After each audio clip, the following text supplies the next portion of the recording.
And well, our top focus, RollsRoyce accident, the absolutely horrific accident in which a Rolls-Royce car actually collided into a petrol tanker.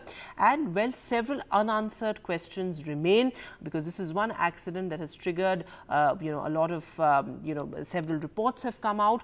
But now what the primary question is that whether Kuber boss, the chairman of the Kuber group, Vikas Malu, was actually present in the Rolls-Royce car or not. Let's try and first understand as to what we know so far. So, well, the Rolls-Royce accident, it collided with the petrol tanker in Haryana's New, and this as an over-speeding Rolls-Royce rammed into a petrol tanker.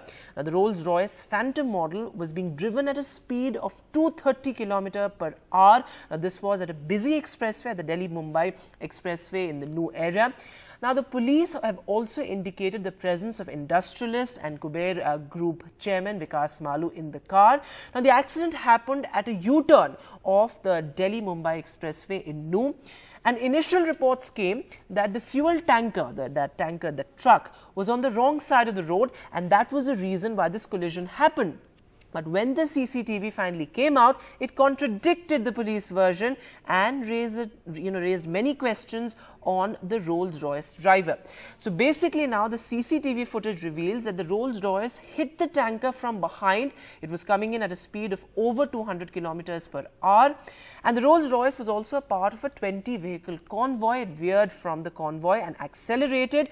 The car lost control and collided with the tanker, after which it burst into flames. All that was left of that car was mangled metal. The fuel tanker also flipped, in that head-on collision, killing 2 on the spot. And well, the driver and the cleaner died on the spot and 4 people were injured. So as I mentioned earlier, several reports came out after this absolutely horrific crash. But the bottom line was that there was an overspeeding Rolls-Royce that rammed into the petrol tanker. The petrol tanker was right on track. And now the police have indicated the presence of industrialist Vikas Malu also in that Rolls-Royce. What has our investigation revealed? Well, CCTV and key eyewitnesses, they contradict initial reports of the truck being on the wrong side. Eyewitnesses say that Kuber Group chairperson Vikas Malu was very much in the Rolls-Royce car. In fact, the new SP has confirmed to NDTV that Vikas Malu is undergoing treatment at the Medanta hospital in Gurugram after the accident. And the police also say that the driver will be questioned. He will be called in for questioning and the investigation is underway. The Rolls-Royce, as I said earlier, was overspeeding and was at a speed of over 200 kilometers per hour. But the most crucial aspect of the information that has come in is that the new SP has confirmed to NDTV that Vikas Malu could have been present in that car and he is undergoing treatment at the Medanta hospital as we speak. But listen in to what the new SP told my colleague Parimal Kumar. पहले ये समझना चाह रहे हैं कि जो Rolls Royce वाला accident है टैंकर और रोल्स रॉयस का, उसको लेकर आप लोग क्या कर रहे हैं सर? ये एक्सीडेंट हुआ था जिसके अंदर 2 लोगों की मृत्यु हुई है और रोल्स रॉयस कार पूरी तरह से क्षतिग्रस्त हो चुकी है और ट्रक को भी काफी नुकसान पहुंचा है। तो इसमें हमने एफआईआर रजिस्टर कर ली है नगीना थाने में और इसका इन्वेस्टिगेशन किया जा रहा है। जी, जो विकास मालू है सर, जो रोल्स रॉयस में थे, उनकी स्थिति अभी क्या बताई जा रही है? अभी वो मेदांता हॉस्पिटल में एडमिट हैं और उपचाराधीन हैं। मतलब हम ये कह सकते हैं कि खतरे से बाहर है विकास मालू? जी, अभी वो उपचाराधीन हैं, डॉक्टर ही उसके बारे में बता पाएंगे। उनके साथ एक और शख्स थे जिनका इलाज चल रहा है सर, उनके बारे में कोई जानकारी, उनकी स्थिति को लेकर कोई जानकारी? जी, अभी वो भी मेदांता हॉस्पिटल में उपचाराधीन हैं और जैसे ही वो हॉस्पिटल से इलाज के बाद में डिस्चार्ज हो जाते हैं, उसके बाद में उनको भी अनुसंधान में शामिल किया जाएगा। सर, ये भी बताया गया है कि ये लोग कोई बर्थडे पार्टी सेलिब्रेट करने जा रहे थे, जयपुर में बेटे का बर्थडे था। ऐसी भी कोई जानकारी हमारे पास है जब इनका काफिला जा रहा था गाड़ियों का? देखिए, जैसे ही ये लोग इन्वेस्टिगेशन ज्वाइन कर लेते हैं, उसके बाद में सारी चीजें इसके बारे में सामने आ जाएंगी, कहाँ जा रहे थे, क्या जा रहे थे। फिलहाल हम लोगों ने ड्राइवर को बुलाया है इन्वेस्टिगेशन के लिए, तो उसके आगामी कार्रवाई जैसे जैसे लोग इन्वेस्टिगेशन ज्वाइन करते जाएंगे वो सारी चीजें खुल जाएंगी। So, well, this has been a startling revelation in this entire investigation, the presence of Vikas Malu in that Rolls-Royce car. So, well, who really is Vikas Malu? He's a chairman of the Kuber Group. He's a car lover. His social media is full of cars, and in fact, reportedly, he has over 40 Rolls-Royce cars as well. Now, he is, he has several businesses in 45 countries, and he was also named in the Satish Kaushik death case. Police had earlier alleged foul play, but later it was proven that there is no foul play in this particular case. And his social media shows his lavish lifestyle, and as I mentioned, over 40 Rolls-Royce cars as well. Now, this brings us to many unanswered questions in this absolutely horrific accident. Why were reports of truck driving on the wrong side leaked? Because that is something that has been strongly contradicted by the CCTV footage. Why weren't those in Rolls-Royce in that car named in the FIR? Because the FIR still does not name the people who were actually in the Rolls-Royce during the accident. Why has industrialist Vikas Malu not been questioned so far? Is there an attempt to shield the powerful industrialist in this absolutely horrific case that has killed 2 people? That is really the big question.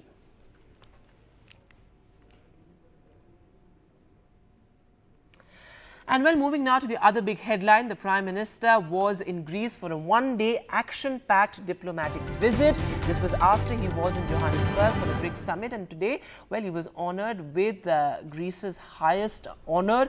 And this visit was historic in its own right because the Prime Minister was the first Indian PM to visit Greece in nearly 40 years. The focus was very much on trade, defence and also culture. The Prime Minister emphasised that Greece and India have been historic partners and natural allies, and our immediate focus will be to amplify our bilateral trade. The Prime Minister there also interacted with the Indian diaspora, and he narrated India's great, growth story there to all the members of the Indian community present there.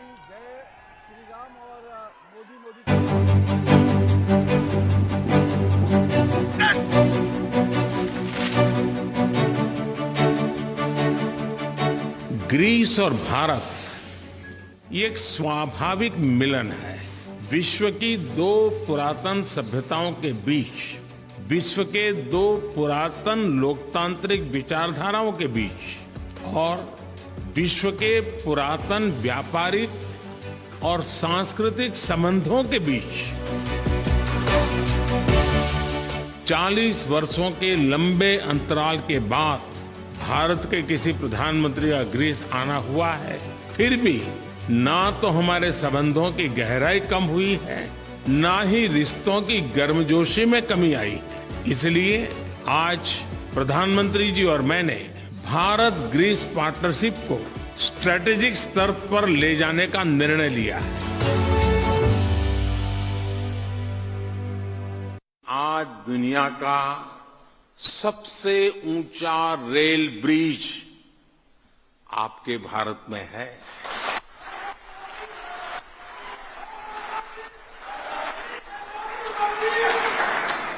आज दुनिया की सबसे ऊंची motorable road आपके भारत में है। दुनिया का सबसे बड़ा क्रिकेट स्टेडियम आज भारत में है। दुनिया की सबसे ऊंची प्रतिमा आज भारत में है। So, a crucial diplomatic visit there by the Prime Minister. But moving now to our special focus, the aftermath of the Mizoram bridge collapse. Well, it has left many families in West Bengal's Malda counting their dead. And well, it's also triggered a political row between the TMC and the opposition in West Bengal. The focus has really now shifted to the migrant workers in West Bengal and the employment opportunities available to them. What is really pushing them out of the state? Well, that is our focus in this report. Devastated families grieving their loss. This family in Chodwar village lost 6 members in the bridge collapse in Mizoram. 11 from this village died. 37-year-old Muzaffar Ali leaves behind 3 daughters. He had left home after the Panchayat elections and worked as a contractual labourer at the accident site. 28-year-old Mohammad Ainul Haq says he was supposed to be at the bridge construction site with his other family members. Sir मेरा थोड़ा काम था घर में, इसलिए मैं जा नहीं पाया। पहले आया था वहीं से, मिजोरम से आया, 4 महीने उधर रह के फिर घर में आया, वोट दिया। उसके बाद फिर सारन बोला जो चलो साइड चलो और काम करने के लिए। फिर सारन बोला तो सब लोग गया, तो मैं बोला थोड़ा जो घर में थोड़ा काम है 2-4 दिन, मैं आएगा, उसके बाद आएगा वो साइड में। West Bengal Governor Dr. C.V. Anand Bose met families of labourers who lost their lives in the Mizoram railway construction accident. West Bengal sends an estimated 50 lakh migrant labourers to other states. Most are from Malda and Murshidabad due to lack of jobs in that area. The advance payment from contractors is a huge attraction. Politics over the deaths has already begun. এখন পশ্চিমবঙ্গে পরিযায়ী শ্রমিকের সংখ্যা প্রায় 50 লক্ষের কাছাকাছি হয়েছে। এর কারণ হচ্ছে পশ্চিমবঙ্গে শিল্প নেই, বাণিজ্যের পরিবেশ নেই, কর্মসংস্থান নেই, এমনকি এমএসএমই ছোট ছোট কুটির শিল্প, সেখানেও আমাদের গ্রামাঞ্চলের প্রান্তিক মানুষদের কোনো সুযোগ নেই। আমি আপনাদের পরিযায়ী শ্রমিকদের বলবো, ফিরে আসুন। আমরা পরিযায়ী শ্রমিকদের সব নাম রেজিস্টার করব এবং পরিযায়ী শ্রমিকদের জন্য গভর্নমেন্ট কমিটি তৈরি করে দিয়েছে। Mamata Banerjee has demanded railway jobs for family members of those who have died. All the necessary benefits to the deceased and the injured will be provided by the Railway Ministry as per the law, as per the extant rules. And I just wanted to clarify that the Ministry of Railway has already, the Honourable Minister has already announced the ex gratia amount for the deceased. The West Bengal Governor Dr. C.V. Anand Bose visiting the families of those labourers who lost their lives in the accident in Mizoram. But every family here sends migrant labourers as there are lack of employment opportunities in areas like this. This village itself has every home that has sent migrant labourers to other parts of the country. And the question is, who is looking out for them? And how will they cope with this kind of a tragedy? With camera person G.D. Shankar at Chadwar village in Malda district of West Bengal, Saurabh Gupta, NDTV. So, well, the migrant workers are the worst hit in that tragedy. But moving now to an absolutely deplorable incident coming out of Uttar Pradesh's Muzaffarnagar. A teacher was seen on camera telling school children to slap a boy at a private school in Uttar Pradesh's Muzaffarnagar, sparking massive outrage over her action. The police said they've seen the viral video and will ask the education department to take action against the teacher. The boy in this particular case is a Muslim. The police said they're investigating whether the teacher's action was communal in nature. In the video, the teacher used communal words, which the police have also confirmed. गरी होगा शायद, मैं देखा भी नहीं अभी सही से। मैं तो डिक्लेयर कर दिया, जितने भी मोहम्मद बच्चे इनकी मां चली जाओ। सही कह रहे हैं जी, पढ़ाई खराब हो।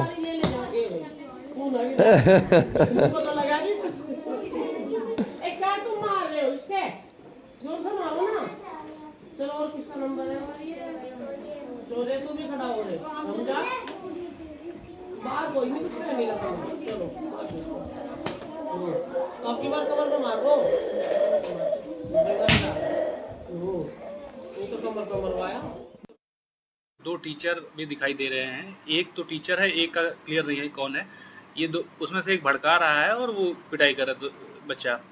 तो इन दोनों टीचर्स के खिलाफ कार्रवाई की जाएगी और साथ ही स्कूल मैनेजमेंट के खिलाफ भी कार्रवाई की जाएगी इसमें।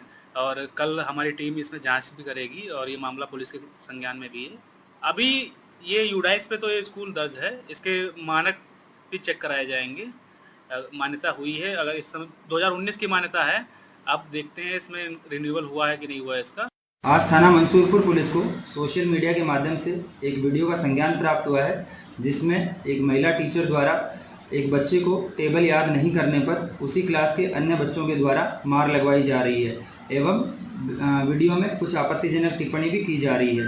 इस आपत्तिजनक टिप्पणी के संबंध में गहनता से जांच की गई, स्कूल के प्रिंसिपल से बात की गई, तो ये तथ्य प्रकाश में आया है कि महिला टीचर द्वारा ये डिक्लेयर किया गया कि जिन मोमडन बच्चों की माँ बच्चों की पढ़ाई पर ध्यान नहीं देती है, उन बच्चों की पढ़ाई का नाश हो जाता है। जो वीडियो बना रहा शख्स जो है उसकी पुष्टि करता है। इसके संबंध में बीएसए को भी अवगत करा दिया गया है और जो मारपीट जो बच्चों के द्वारा की जा रही है, इसके संबंध में उस संबंधित टीचर के खिलाफ विभागीय कार्यवाही अमल में लाई जाएगी। What an absolutely shameful video there. This video emerged from a school in Muzaffarnagar. We'll take a short break now. News continues on the other side.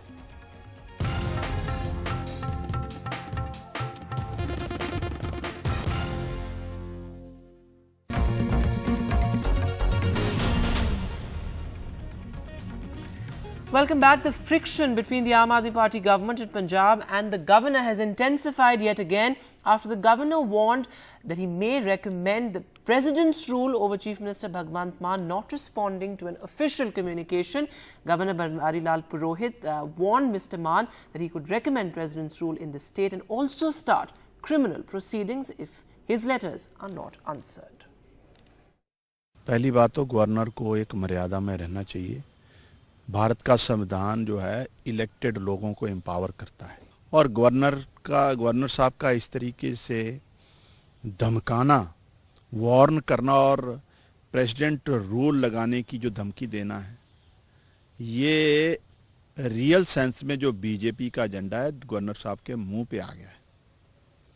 Governor साहब को मैं कहना चाहता हूं, अगर प्रेसिडेंट रूल लगाना है तो मणिपुर में लगाए भाजपा, प्रेसिडेंट रूल लगाना है तो हरियाणा में लगो जहां लोगों को कम्युनिटियों के नाम पर लड़ाया जा रहा है। पंजाब सरकार कॉन्स्टिट्यूशनल फ्रेमवर्क के अंडर और जो संविधान के उनको ताकत दी उसमें रहकर काम कर रही है। So, well, the latest flashpoint between the Aam Aadmi Party government in Punjab and the governor. But moving now to, well, what is being seen as a progressive observation by the Delhi High Court, a ruling on maternity benefits for contractual employees. Well, the Delhi High Court today said that employees cannot be denied maternity benefit, particularly talking about those on contract. Vasudha Venugopal has more. In the last few years, courts across India have held in various judgments that maternity leave and its consequential benefits should be extended to contractual employees as well. Data shows that while 45% of India's graduates are women, just about 10% of educated women in this country pursue long-term careers. A significant number of women, particularly on contractual jobs, leave the workforce often never to rejoin again because they don't get maternity leave. Perhaps keeping all this in mind, the Delhi High Court has said that the nature of a woman's employment, permanent, contractual, ad hoc, must not come in the way of her receiving maternity benefits, which is basically 6 months of paid leave, childcare facilities and a non-discriminatory appraisal system, because those are a fundamental and integral part of her identity and dignity. This is something that all employers need to be mindful of. The court was hearing a petition filed by a woman lawyer who was denied maternity leave by the Delhi State Legal Services Authority. The woman was an impaneled lawyer, not a regular employee, which is why the authority had argued that she was not eligible for maternity leave. The court, of course, rejected that argument and said that she hadn't asked for anything extraordinary or outrageous, and to stand in the way of a woman's maternity rights was in violation of the fundamental rights granted by the Indian Constitution. What is important is that courts have been speaking about the need for a positive change of perspective along with a more adaptive approach of employers in granting maternity benefits. For instance, last week, even the Supreme Court held that maternity benefits have to be granted even if the period of benefit overshoots the term of contractual employment. Experts also say that there is a need to revisit the 100% employer-funded model of maternity leave, question whether the country is ready for gender-neutral parental leave, and even pull up companies who discriminate against hiring women. A good sign in this regard is that courts have already started talking about the importance of paternity leave and showing that bringing up a child is not the mother's job alone. So, well, a progressive order there by the Delhi High Court. That's all that we have on this bulletin. Goodbye and keep watching.